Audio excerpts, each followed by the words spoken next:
याचं कारण छत्रपती शिवरायांचा इतिहास सांगतं. महाराजांनी लिहून ठेवले बकरीत, यदा कदाचित 5 वर्षाच्या वरती एकही सैन्य, किल्ल्याचा किल्लेदार, किल्ल्याचा तत्कालीन काळातला घोडस्वार हा 5 वर्षाच्या वरती एका किल्ल्यावरती राहिला तर आजूबाजूची लोक त्याच्या ओळखीची होतील आणि गड जायची शक्यता आहे. हंबीर मामा, एक फरमान काढा, प्रत्येक किल्ल्यावरच्या 2 प्रमुख सैन्याची बदली दर 5 वर्षांनी केली जायची.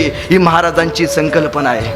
बाजीप्रभू देशपांडे वारले तरी बाजीप्रभू देशपांडेंच्या 5ही मुलांना आणि फुलाजी देशपांडे यांच्या 3ही मुलांना, या 8 मुलांना मिळून महाराजांनी या दोघांच्या जागी नोकरी लावलं. बाप मेल्यानंतर नोकरी देण्याची योजना, अनुकंपाखाली घेण्याची योजना या जगाच्या पाठीत पहिल्यांदा एकाच राजानं चालू केली, ते म्हणजे छत्रपती शिवाजी महाराज. पाणी अडवा पाणी जिरवा ही महाराजांची